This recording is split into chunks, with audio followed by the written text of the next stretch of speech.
This slide focuses on rules governing the installation of large-scale PV electric power production facilities. Specifically, it covers facilities with a significant generating capacity of 5,000 kilowatts or more that are not under the exclusive control of a utility company. These large facilities, referred to as FPN number 1, are designed and operated solely for the purpose of feeding electric energy into the system operated by a regulated utility. The text also includes key definitions. An electric supply station is any location housing generating stations, substations, and their related equipment, like transformers and switchgear. Generating capacity is defined as the maximum continuous electric output power, measured in kilowatts, kW, that can be produced by the facility's parallel connected inverters at a standard temperature, 30 to the power of Circ C. Finally, a generating station is the actual plant where electric energy is created by converting another form of energy, such as solar, wind, nuclear, or chemical, using appropriate equipment. Special requirements for large-scale PV electric supply stations. Large-scale PV electric supply stations must only be accessible to authorized personnel. The document specifies several safety requirements, including that qualified personnel must maintain and operate all electrical circuits and equipment in compliance with electrical safety standards, like NFPA 70E. Access must be restricted using fencing or other adequate barriers. The physical connection between the PV station and the utility system for transferring electrical energy must be managed through specialized high-voltage equipment, such as switchgear or substations, designed specifically to safely and effectively link the two systems. Furthermore, any electrical loads within the PV supply station itself are strictly limited to powering auxiliary equipment necessary for generating the PV power. A major installation restriction is that these large-scale PV supply stations are not permitted to be installed on buildings. Design and construction documentation. This slide emphasizes strict requirements for engineered design and construction conformance. For the design, the electrical plans must be fully documented and submitted upon request to the building official, or electrical engineer, EE. This documentation must include an additional stamped independent engineering report confirming that the design meets all applicable electrical standards and codes, including details on how it conforms to Article 6.90. This independent engineer must be a licensed professional, retained by the system owner or installer. Similarly, for construction conformance, documentation proving that the actual build matches the approved electrical design must also be provided upon request, along with another stamped independent engineering report verifying compliance with the relevant codes and standards. This construction documentation must be available before the station begins commercial operation. Final PV system requirements: arc fault and grounding. For large-scale PV systems, specific safety details must be included in the design documentation. This includes arc fault mitigation plans, which must detail how to address the risk of DC arc faults, particularly if the system doesn't meet certain prescriptive code requirements. Additionally, the design documentation must specify the requirements and details for fence grounding to ensure the perimeter barrier is properly earthed for safety.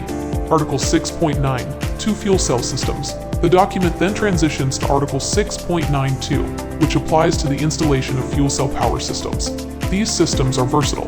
They can be connected to other electrical power sources, linked to energy storage like batteries, and can produce AC, DC, or both types of electrical output. Key definitions related to this article are: a fuel cell is an electrochemical system that consumes a fuel to generate an electric current. Its main process for producing power is not combustion, though combustion sources, like reformers, may be part of the overall system. A fuel cell system is the complete assembly of equipment used to convert chemical fuel into usable electricity. This typically includes a reformer to process fuel, the stack containing the fuel cells, a power inverter, and necessary auxiliary equipment. An interactive system is a fuel cell system that operates in parallel with and supplies power to an existing electrical production or distribution network, like the utility grid. Notably, an energy storage component like a battery, if part of the fuel cell system, is not considered a separate electrical production source. The maximum system voltage is the highest possible AC or DC voltage that can exist between any ungrounded conductors at the fuel cell inverter's output terminals. The output circuit refers to the conductors used to connect the entire fuel cell system to its ultimate delivery point for electricity. The point of common coupling is the specific physical location where the fuel cell's power production network interfaces with the customer's electrical network, typically found on the load side, customer side, of the power meter in an interactive system. Finally, a standalone system is a fuel cell system that operates independently, supplying power without being connected to the main electrical production and distribution network. Installation and identification. Fuel cell systems can supply a building alongside other power sources. A permanent directory or plaque must be installed at the service entrance to identify all power sources on the premises. Installation is restricted to qualified persons. Listing and circuit sizing. The system itself must be listed or field labeled for its intended use. For wiring, the circuit current is determined by the nameplate rating. Conductors must be sized to handle the larger of the nameplate current or the overcurrent device rating. Overcurrent protection. If the fuel cell system has its own internal protection for input conductors, additional external protection isn't needed. However, equipment connected to more than one power source must have protection ensuring safety from all sources. Devices must be readily accessible. Standalone systems. For systems working independently, the wiring must meet general code requirements. The conductors between the fuel cell and the building disconnect must be sized based on the system's output rating and protected from overcurrent. Single 120-volt supply warning. If a standalone inverter supplies a single 120-volt output to a panel, it is critical not to connect multi-wire branch circuits. A specific warning sign is required. Warning single 120 VOLT supply. Do not connect MULTI-WIRE branch circuits. Disconnecting means a switch or breaker is required to disconnect all current carrying conductors of the fuel cell system from the building's wiring. This disconnect must be manually operable and readily accessible. Shock hazard warning. If the terminals of the disconnect switch remain energized even when open, because power comes from two directions, a danger electric shock hazard sign must be posted stating that terminals on both the line and load sides may be energized. Wiring methods. Any standard wiring method from Chapter 3 of the code is permitted. If devices are enclosed, there must be enough cable length provided to allow for easy replacement. Grounding. This slide covers grounding. AC systems follow standard grounding rules, while DC systems follow their specific rules. If a system has both AC and DC requirements, the DC grounding must be bonded to the AC grounding system using a properly sized conductor. Equipment grounding. A separate equipment grounding conductor is required and must be sized according to the code. Any auxiliary grounding electrodes required by the manufacturer must also be connected to this conductor. Marking requirements. The disconnecting means must be marked with the system's output voltage, power rating, and current rating. Additionally, the location of the manual fuel shutoff valve must be marked at the primary electrical disconnect. Stored energy warning. If the system stores energy, like in a battery, a warning sign is required at the service disconnect. Warning fuel cell power system contains electrical energy storage devices. Transfer switches and interactive equipment. Non-grid interactive systems that use the grid for backup must have a transfer switch to keep the two power sources isolated. For interactive systems, only inverters specifically listed as interactive are allowed. Loss of interactive power. Interactive systems must detect when the utility grid goes down and stop feeding power into the grid, anti-islanding. The system must wait until the grid is restored before reconnecting. Part 3. Wind electric systems. Article 6.94. Scope of wind systems. This slide introduces Article 6.94, covering wind turbine systems. Like fuel cells, these can be interactive or standalone and may have AC or DC output. Definitions. Diversion. Terms related to speed control are defined.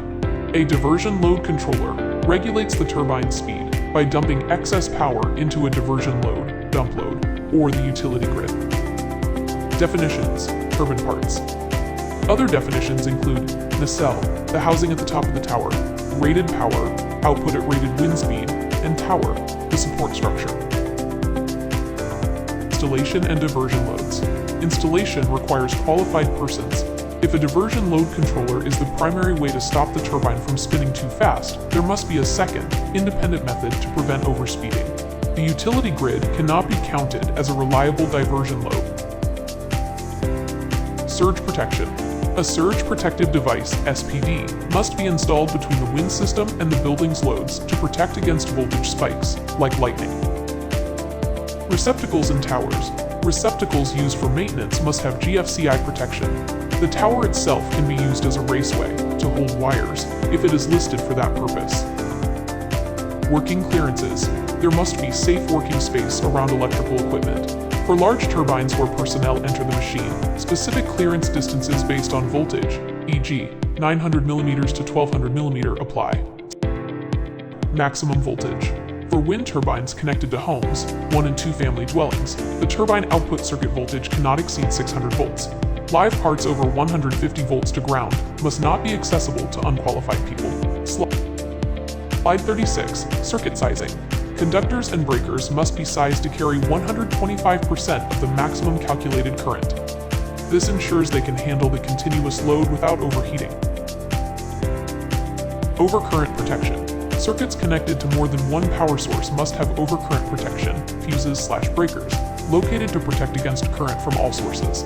However, transformers matching the inverter rating might not need protection on the inverter side. Disconnecting means a switch is required to disconnect all current-carrying conductors of the wind system from the building. It must be manually operable and show clearly if it is open or closed. Warning signs. Similar to fuel cells, if the disconnect terminals can be energized when open, a warning electric shock hazard sign is required. Location of disconnects. The disconnect should be at a readily accessible location near the tower or where wires enter the building. It cannot be installed in a bathroom. A maximum of 6 switches is allowed for the turbine disconnect.